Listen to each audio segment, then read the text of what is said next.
Hello and welcome to part 3 of this video series on making a coffee table using Chinese interlocking joinery.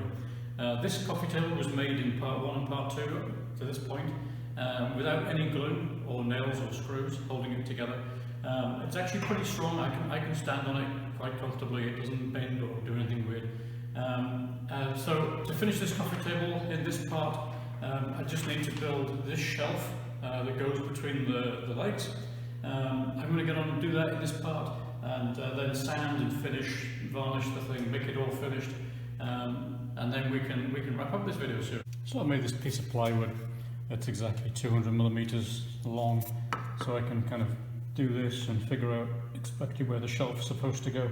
Before I cut out the curvy shape for the legs, it seemed like it was going to be quite hard to figure out like where the mortises need to be cut in these legs.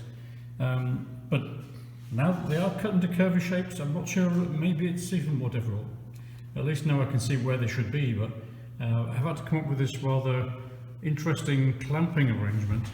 I put the legs into pairs, and clamp them together so that I can see, this is where the two mortises need to go. I need to get them lined up and get them square to the sort of vertical direction of the leg.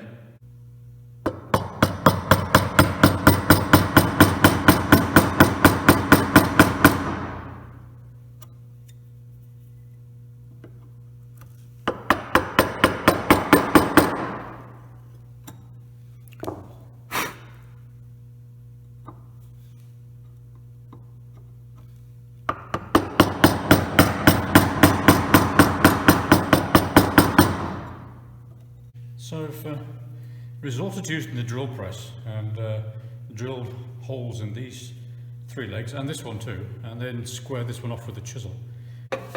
So I'm going to cut the tenon initially on the bandsaw. I'm going to make it larger than it really needs to be, and then I'm going to trim it afterwards, either with a chisel or with the shoulder plane. Either would be pretty good for that. So let's just do the bandsaw part first and stay a little bit wide of the line.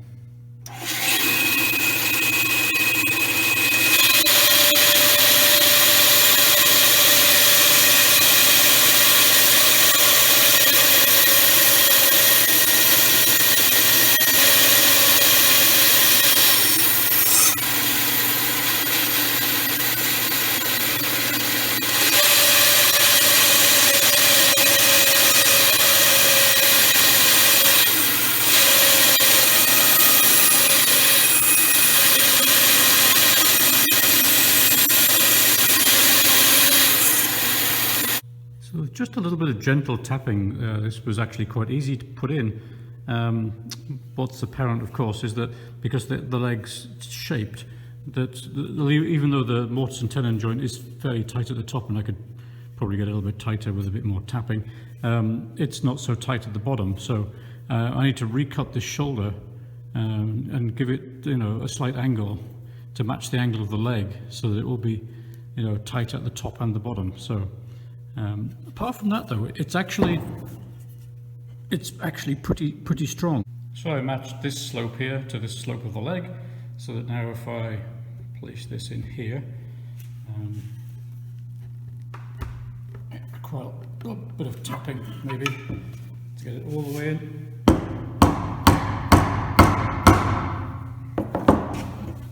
Then, yeah, I think it's not quite all the way, right? A little more tap.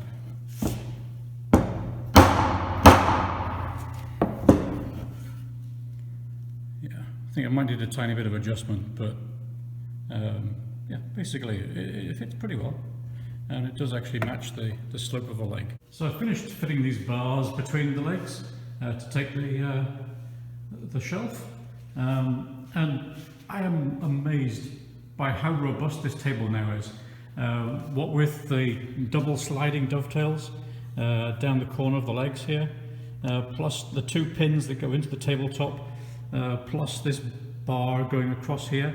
These legs are now absolutely rock solid. Like I really can't move them in any direction, and still with no glue. So very impressive actually how well this interlocking Chinese joinery works. So the next thing, I need to put some lats across here, you know, like this, to make the shelf. So I just decided to put a spirit level on here to check that these bars were actually horizontal, so that I can, you know, join into them correctly. Turns out though that when you put the spirit level on, the little bubble on the spirit level is pretty much perfectly in the middle. I highly recommend that you label all of your joints. I've put sort of unique labels on these just so that I don't get them mixed up. I highly recommend that. For now, what I've done is I've clamped this in place where it needs to join, and then I'm going to use my combination square to locate the end of the cross piece for this joint, and I'm going to use my striking knife, and I'm going to strike a line down here so that I know exactly where to cut the shoulder. I'll also do the other end. Both ends are clamped right now, so this piece of wood won't move, so that'll get the length exactly right. So right now I'm going down the line, positioning each of these lats where it needs to go, clamping it so that it won't move, getting them combination square, moving it hard up against this rail, and then marking the position of the shoulder with a striking knife. So I dismantled the table yet again, and this is where the shelf lats need to go into the shelf support. What I've done is I've lined up the two end ones exactly with the end of the shelf support, and I've just packed these ones tightly in here, and I'm going to measure this gap. This is sort of all of the space that's remaining. It's not wood, basically. So I need to measure that, and it's 182.5 millimeters. So now what I need to do is take 182.5 and divide it by 4, because there actually needs to be 4 gaps, and then I'm going to cut 4 small spaces, and exactly that width, so I can put them in here on both sides and get everything perfectly lined up. Bring my wood out up hard to the stop, and then cut it here.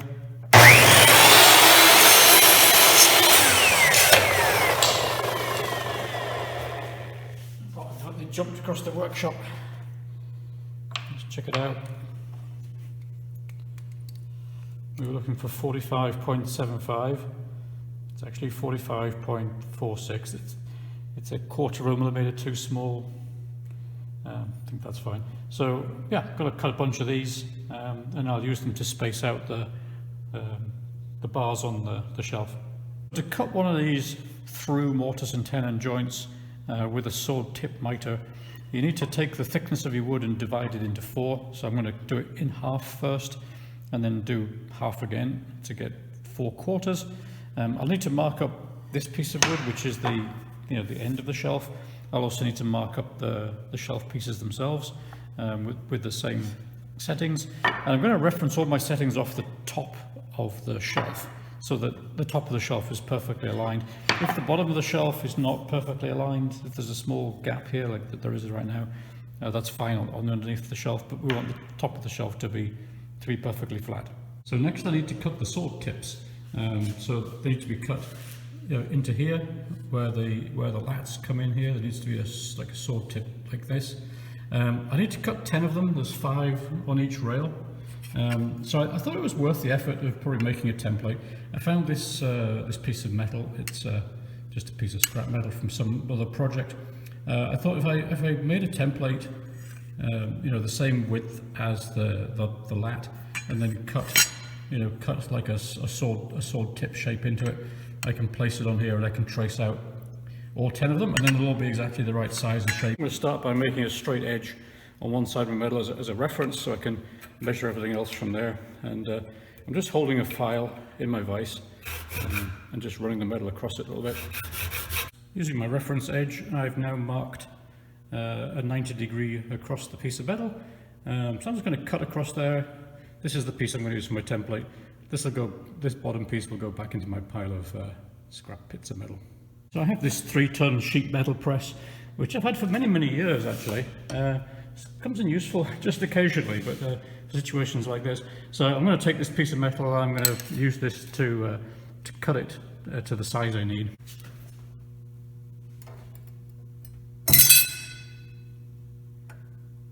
So next I'm going to cut my piece of metal to be the same width as one of these shelf flats. So I scribe this line down the center, and now I'm going to place my combination square on that center line and at 45 degrees, and scribe another line here.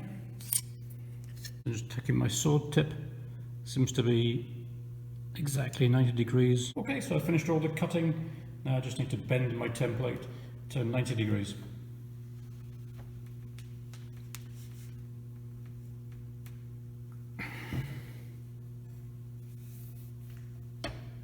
So here's my finished template. You can see it's got the sword tip. It's exactly the same width as my piece of wood. It's got a nice sharp 90-degree bend on it.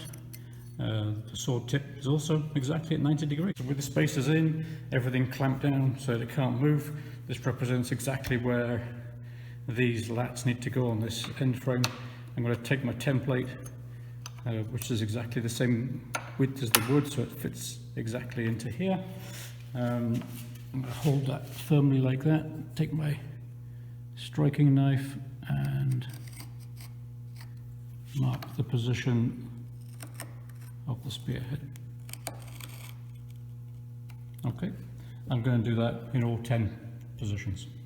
So I now have these marked with the positions of the spearheads, and also on the sides the positions of the mortises, and you know, they're marked on here kind of all the way along on both of these. This laying out of this joint has taken me about 3 hours, so it's quite a significant amount of the effort is just in doing the layout. I think spending time on the layout is worth it though. So I've just realized that I made a mistake in marking up these joints. The sword tips, yeah, they're marked correctly. You can see here that I divided it in 4, and I decided just to make them 4 equal parts. This piece of wood is 20 millimeters thick, so I divided it into 4 pieces of 5 millimeters, fairly arbitrarily. Well, actually it's not arbitrary, it's strongest that way, because obviously the joint's only as strong as its weakest point. So by making all of the tongues like 5 millimeters thick, they're all the same strength, and therefore that's the strongest way to do it. But it turns out that what I hadn't thought about was the fact that the narrowest chisel that I have is 6.4 millimeters, and so I can't actually chisel out this 5 millimeters. So that's the first mistake, is I've scratched lines on here 5 millimeters apart for the mortise, but I can't actually cut out a 5 millimeter mortise because I don't have a 5 millimeter chisel. So that's one mistake. And the other mistake I made is on this side, which is the outside side. I've scratched all 3 lines, whereas in fact the sword tip doesn't go through to this side. The sword tip, you know, stops here. The sword tip is just there. So this top line, I shouldn't have scratched that line. So that line's going to be visible on the finished piece of furniture. So this is actually the first mistake that I've made so far in making this table, which is probably not too bad. And also I caught it pretty early. I didn't start cutting into the wood yet. So to remove these scratch lines though, I'm going to have to plane these pieces of wood. I'm going to have to remove like 1 or 2 millimeters from them on both sides, and then I have to remark the mortises to be 6.5 millimeters wide instead of 5, and then maybe I'll reduce the depth of the sword tips by 1.5 millimeters, cut them back to 3.5 to compensate for that. As is often the case, these errors propagate. Having now had to plane like 1 millimeter off either side of these bars, of course that means I now need to move the position of this shoulder line 1 millimeter that way, which means when I scoot down to the other end, I don't know if you can see that on the camera, but the shoulder line on this end is now off by 2 millimeters. So not only have these lines scribed in the wrong place, but also the shoulder lines are now incorrect as well. Luckily, moving the shoulder line up isn't going to make these too short. because of course I also planed a millimetre off this side, which would make the tenon stick out by an extra millimetre more. So that part at least is okay. But I'm also going to have to now plane the widths of all of these, and of course that means my template for the sword tip is also now incorrect. So it's a couple of hours later. I've now remarked all these shoulders correctly, and I need to remark the ends of the shelves. Of course, these markings down the sides are now incorrect, and the ones across the end, so I'm going to have to be super careful to make sure that I don't follow these lines when it comes to actually cutting out the tenons on here. At least now the shoulder line is actually correct. I need to start by marking out the depth of the spearheads, so they need to be now 3 millimeters instead of 5, so that I can increase the width of the mortise from 5 to 7 millimeters. So this is the way that I do it. I don't know if this is the right way or the best way, but anyway, this is how I do it. So I've set my digital caliper to 3 millimeters exactly, and I'm going to put it on my square, my combination square, and get it as close as I can by eye. So yeah, that's pretty good. So just lock that off. Okay, so that's now the 3 millimeters that I want. Now I can transfer this to my marking gauge very accurately by placing my marking gauge against my combination square leg. So these through mortise and tenon joints are actually really difficult to get looking good. So I'm going to start off by cutting the mortises with my drill press. But before I cut the mortises, I am going to start by just checking the vertical alignment of my drill press. I mean, it's already set up to be vertical, but I want to make sure it's really, really vertical.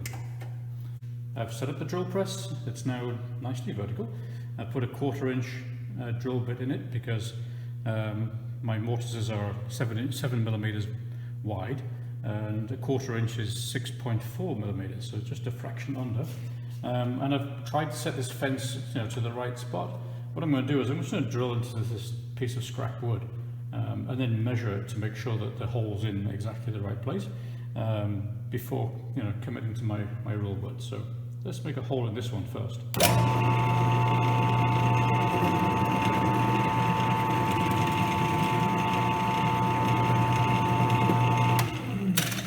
So if I look at the hole that I drilled here, that is 8.75 millimeters from the edge. And if I look at my joinery, we want it to be, the mortise is 8.3, so it's going to be about 1/2 millimeter in from the edge of the joinery, from where the mortise needs to be. So that's great. I'll have to cut off about 1/2 millimeter with a chisel. I think that's fine.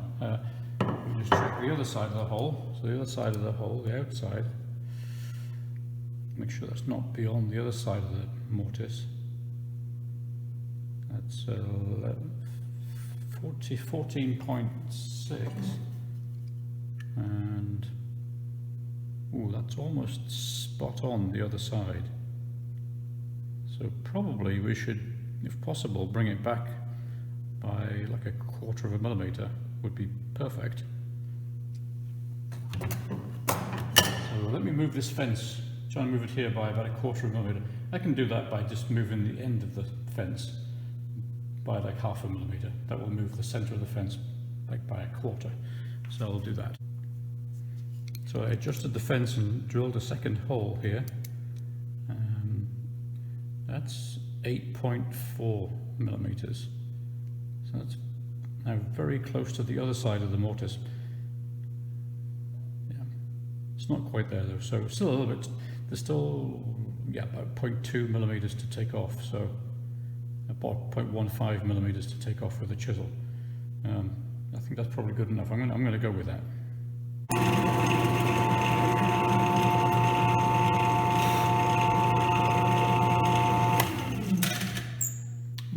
that's one done.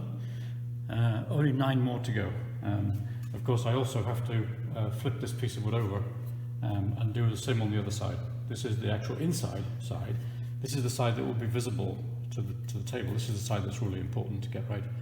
So I finished cutting this one piece of wood. You can see the holes go all the way through, although I cut them from both sides. So I cut from the front to the middle and then from the back to the middle. So I didn't cut right through in one go, because that would have caused breakout. You can see, yeah, there's no breakout if I flip over to the other side. So cool. A minimum amount of wood left to cut with a chisel, which is exactly what we want. Before starting to cut out these holes, I need to sharpen my chisels again. I sharpen my chisels kind of between every stage. So when starting to cut some new kinds of joints, I will always sharpen my chisels in between each operation. So with the chisel sharpening out of the way, I'm going to start on, this is the front face, so this is the good face, the one that will be visible from when the table is constructed. So I'm going to just take off the little knobbly bits that, from the drill pressing, but I'm not going to the line yet.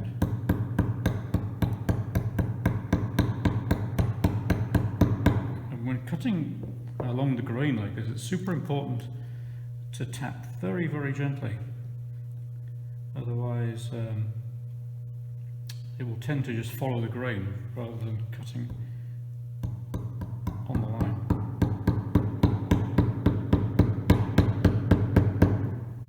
I can tell how sharp this chisel is just from the sound that it makes when it's cutting through the wood.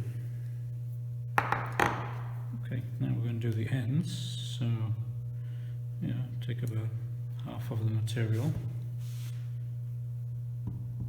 Stand where I can see the chisels upright. I tried to take too much. I saw the chisel jump back towards the line, so just try and take a little less first.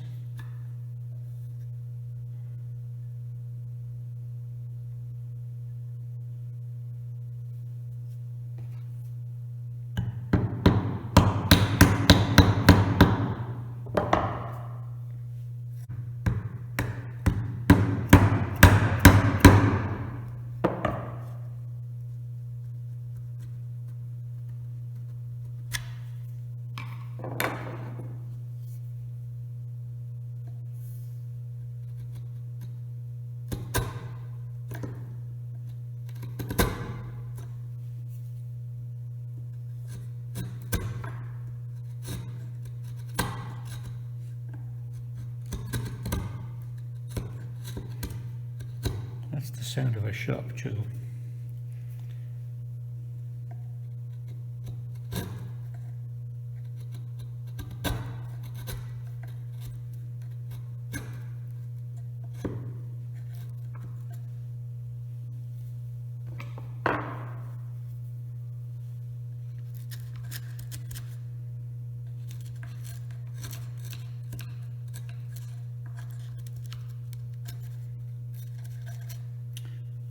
Okay, I think that's enough from this side. I'll finish this from the other side later. But first of all, of course, I've got to do the other 4 on this, and then the other 5 on that one. So I've finished cutting out the front face on this piece of wood. I haven't done the other piece of wood yet. And I need to now, cut out the back, cut out from the back, coming forwards. So the reason that through mortars and tenons are really tricky is because you push the tenon through from the back, but then of course it comes out through the front, and at the front area it has to perfectly fit this hole, even though you pushed it in from the back. And so the problem is when you get your other piece of wood and you put it up against the back, and then you try to mark it out here, and then when you push it through, it doesn't line up exactly with the front, and then here you end up with gaps, which is why it's hard to make these joints. So not too difficult to do this top edge and this bottom edge, because they were done with a marking gauge, right? So I referenced them off the top side, which is this side. And I did the same on the front as on the back. So the front and the back these lines are exactly the same, so that's no problem.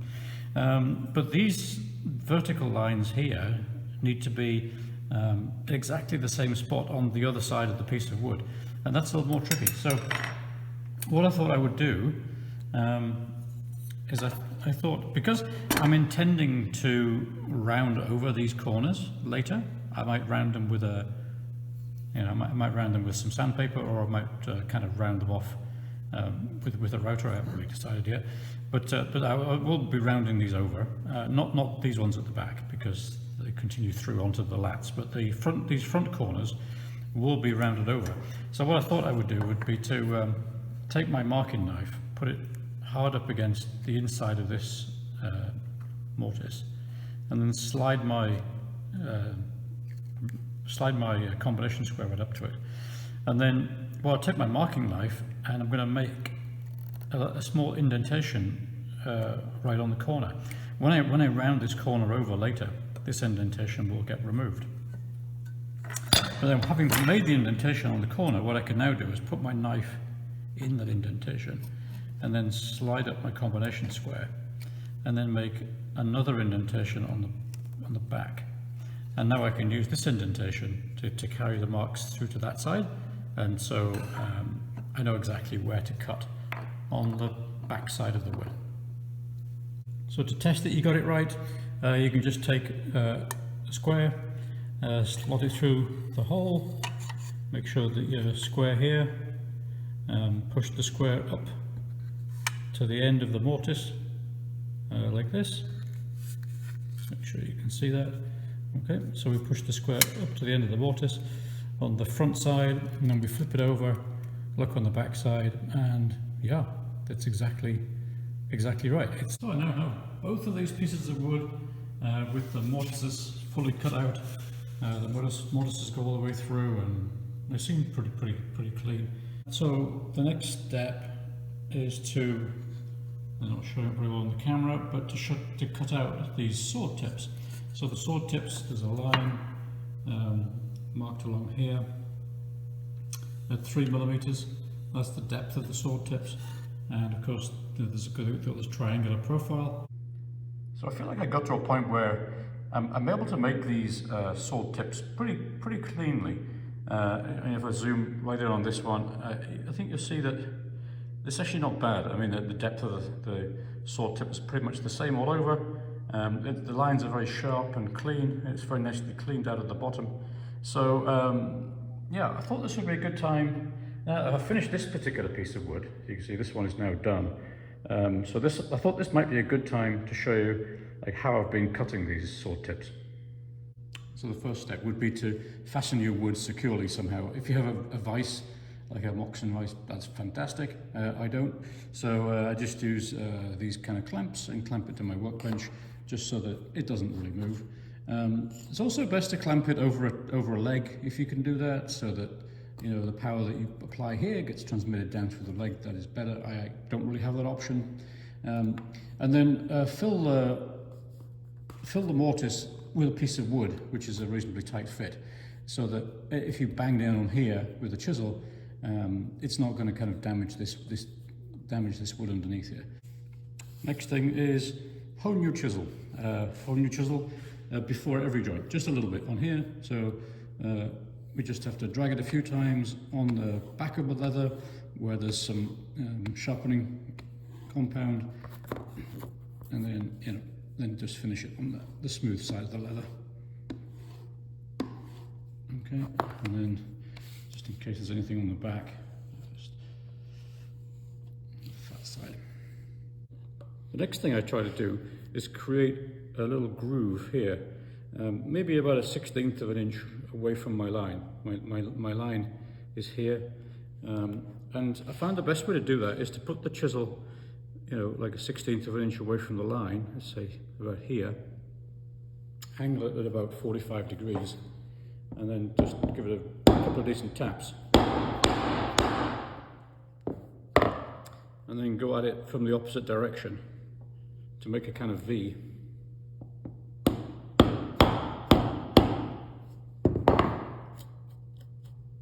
Like that, makes a kind of groove. And you can make it a little deeper just by doing it a second time.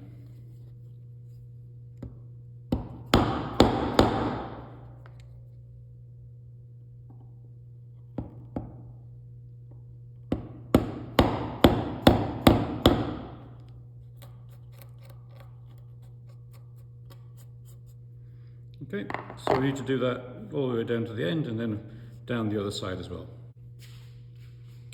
Okay, so now that I've gone all the way around the corners, we can start to approach the line. So not right up to the line at this point, but maybe just half this distance. So, you know, my line is like here, and my edge is there. If I take like halfway between, I can just widen this groove a little bit. So take this halfway. And at this point, I can go a little more vertical. It doesn't have to be 45 degrees. Okay, just gets me a little bit closer to the line. So do that all the way around.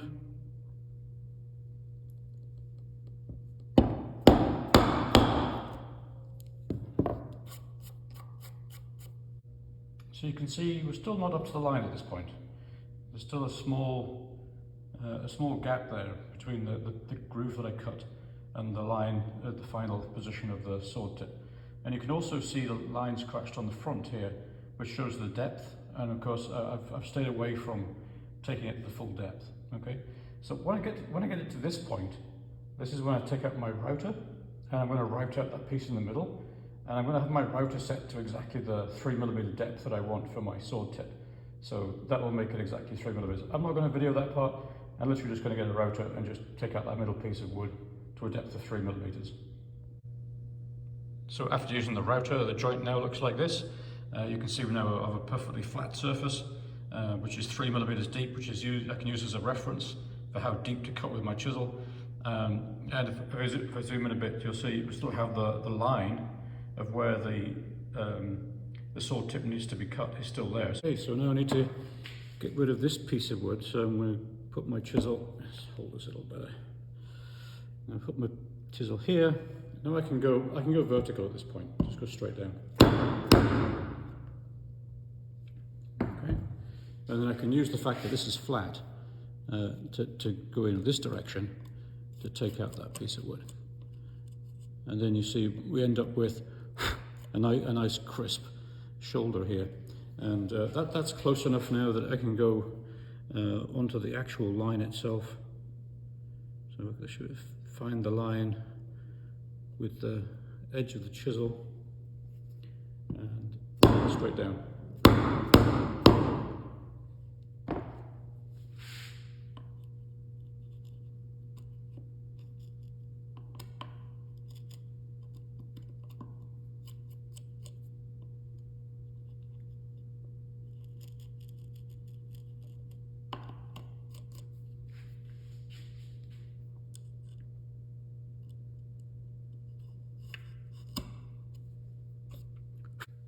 So I've been all around the edges now, and I've cut it right down to the line.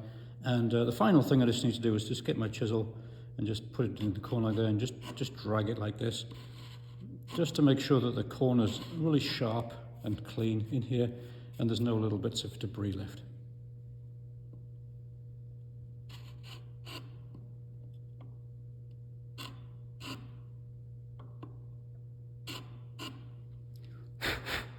Yeah, I think that's pretty good. So I now have both of these pieces of wood cut, which will form the two ends of the shelf, with all of the through mortises with the sword tips cut out. So the next step is to move on to the actual shelf lats themselves, and cut the mating half of the joint into the two ends of the shelf.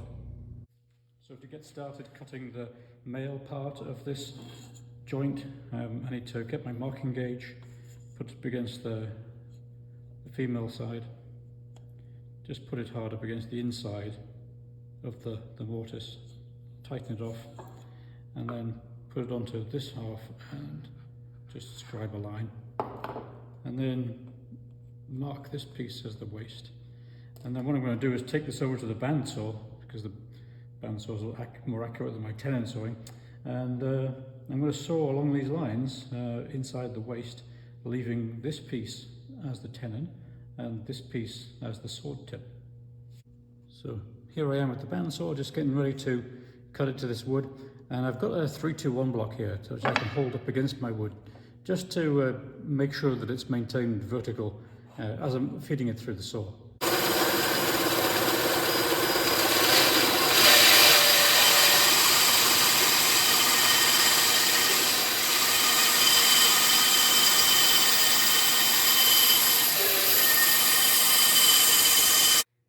After cutting it on the bandsaw, you need to clean out this waist in here, and this is actually narrower than any chisel that I own, so that was a bit of a problem for me. So I just found that by using the tenon saw, it's probably not an ideal use of a tenon saw, but I found that I could just use my saw to clear out the little bit of debris that's left at the bottom of this slot here.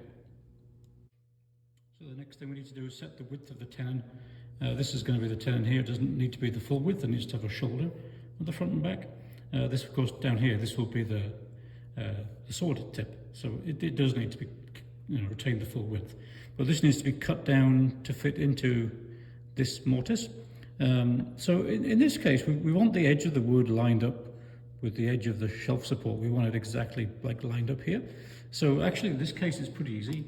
All we need to do is take a marking gauge and use the marking gauge to find the edges of the mortise, like this. And then we just need to transfer those onto there.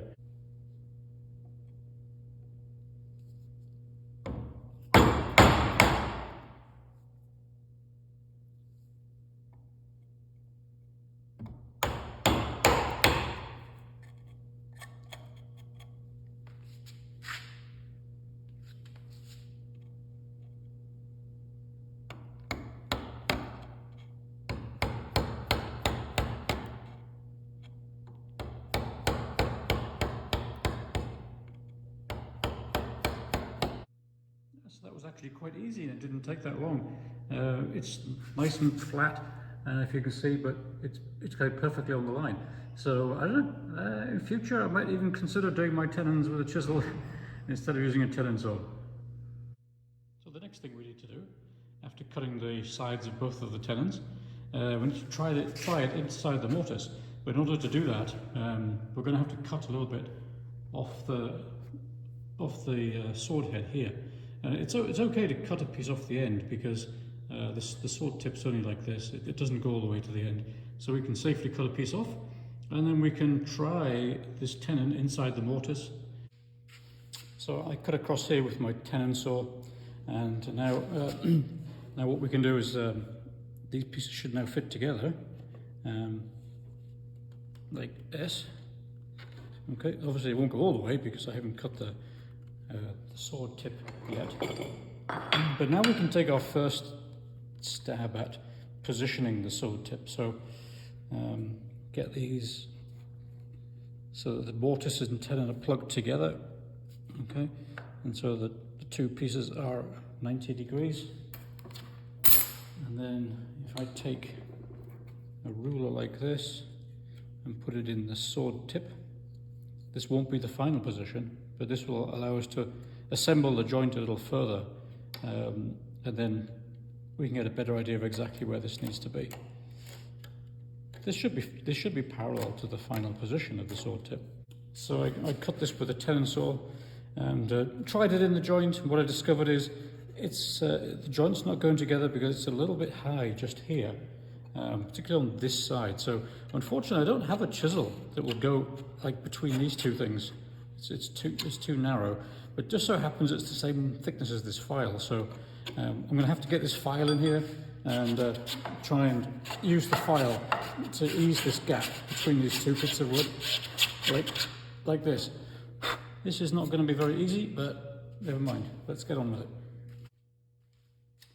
So I've marked a line here across the piece of wood, using a pencil, of course, because this will be visible in the finished furniture.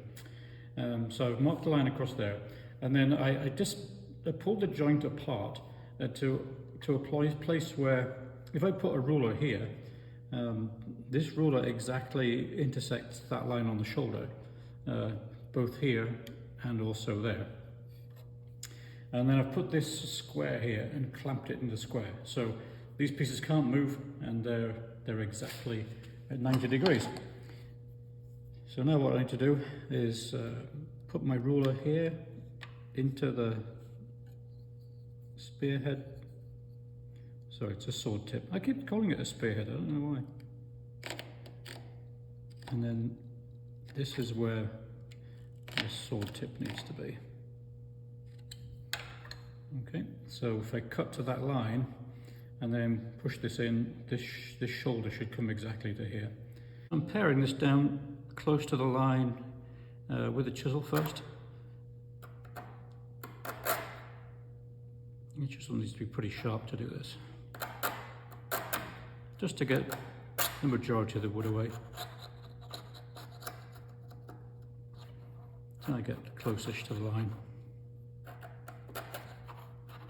because the shoulder plane's kind of slow. Okay, I think that's pretty close. And then switching to the shoulder plane.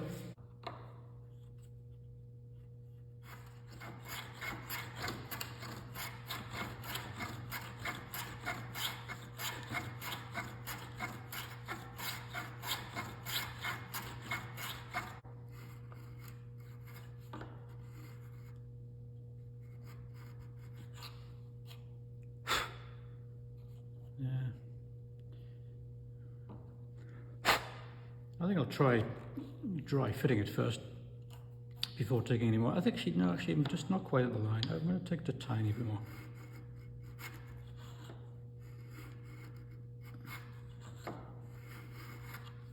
Okay, there. I'm right at the line now. Okay, now I've just got to do this other side, and then we can try putting the joint together. So this was the first ever sword tip mitre that I cut in my life. It's got a little bit of damage here. Of the 10 sword tips, the only one where I actually went over the line.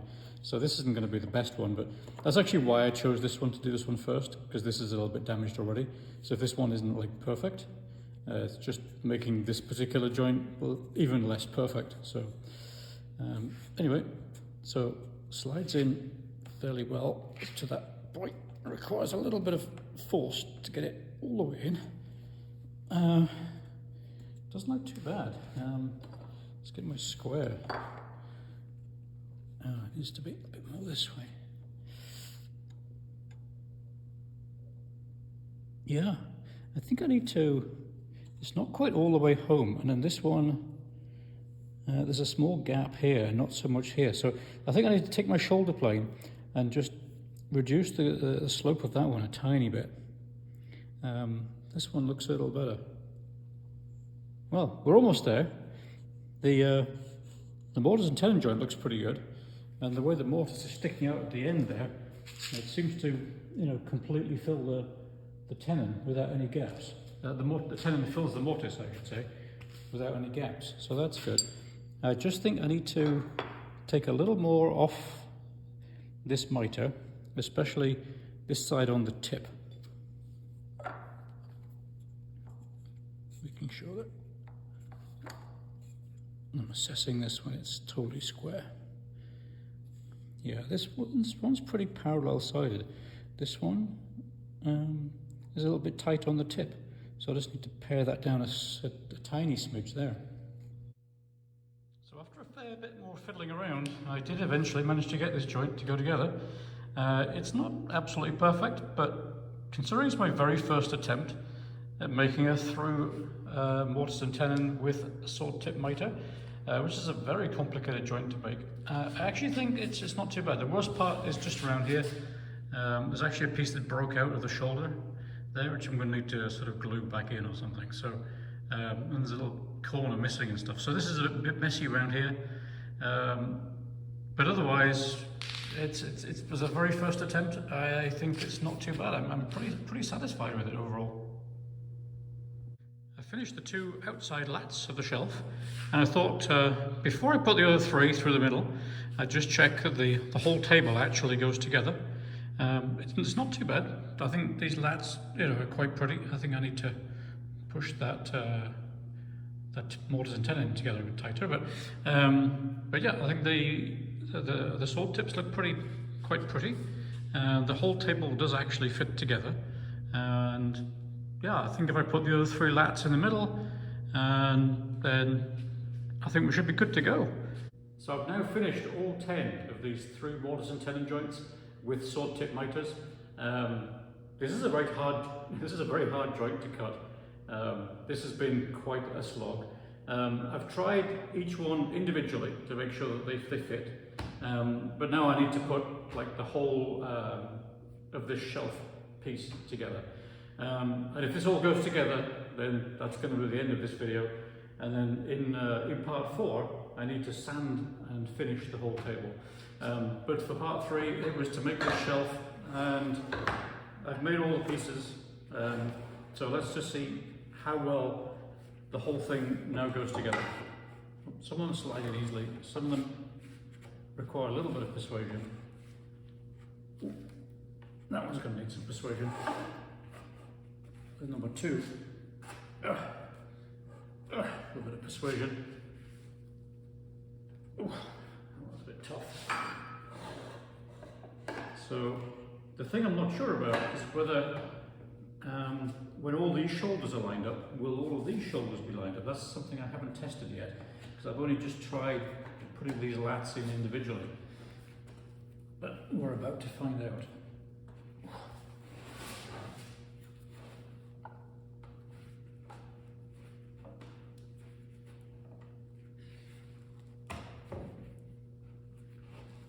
Oh, I think I'm going to need some mechanical assistance here. Let's get a pipe clamp to help us to squeeze these pieces together. This is quite a tense moment here. Finally assembling these pieces. Yeah, some of these are maybe just a little tight still, you know. To have to use a pipe clamp to do the assembly is not ideal. But the most important thing is that it does actually all go together. Okay, so that's that part in. That's that part in. Moving down the line here. Looking good so far.